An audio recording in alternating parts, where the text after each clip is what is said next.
Hai semuanya, kenalin aku Alvaro Huzri dengan NIM 21112110050. Aku dari jurusan Ilmu Kesehatan Masyarakat, Fakultas Kesehatan Masyarakat, Universitas Andalas. Nah, sebagai sarjana kesehatan masyarakat nantinya, kira-kira kontribusi apa aja sih aku dapat berikan untuk meningkatkan status gizi pada masyarakat? Salah satunya adalah dengan adanya program asupan gizi pada 1000 HPK atau 1000 hari pertama kehidupan. Nah, sebelum kita membahas lebih lanjut mengenai program asupan gizi pada 1000 HPK, alangkah lebih baiknya jika kita lebih mengetahui serta mengenal apa sih deskripsi dari 1000 HPK. Nah, pada konsep secara dasar, 1000 HPK adalah fase kehidupan yang dimulai sejak janin berada dalam kandungan, yakni selama 270 hari, hingga anak berusia 2 tahun, yaitu selama 730 hari.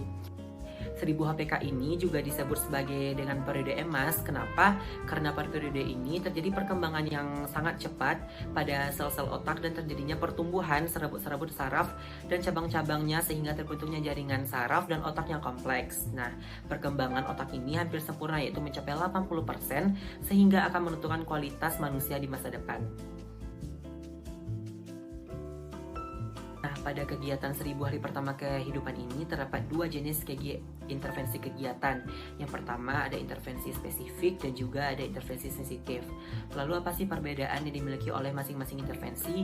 Nah, perbedaannya ini terletak pada target sasaran dari setiap intervensi, dimana pada seperti intervensi spesifik itu menekankan target kepada kelompok yang termasuk dalam golongan 1000 hari pertama kehidupan, seperti pada kelompok ibu hamil dengan dilakukannya kegiatan suplementasi folat, hingga pada kelompok bayi yang berumur 0 sampai 6 bulan dapat dilakukan dengan kegiatan promosi mengenai pentingnya menyusui serta ASI eksklusif yang dapat berupa konseling secara pribadi maupun konseling secara berkelompok.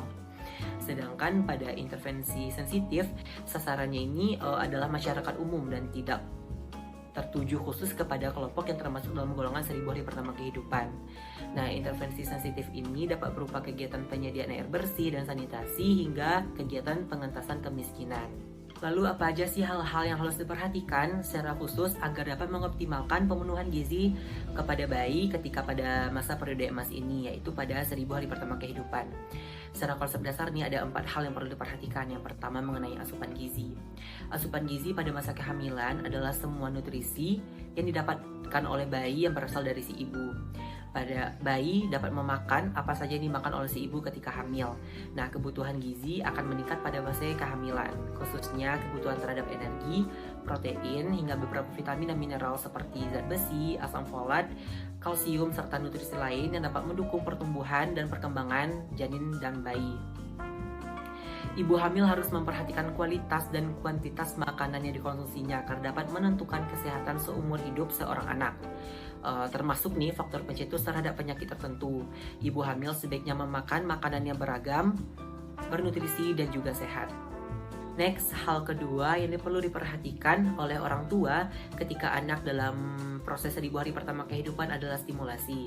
Nah, pemberian stimulasi ini harus dilakukan secara terus-menerus, baik dilakukan oleh orang tua maupun si pengasuh anak dalam suasana menyenangkan dan dapat melibatkan sebanyak mungkin bentuk dari stimulasi.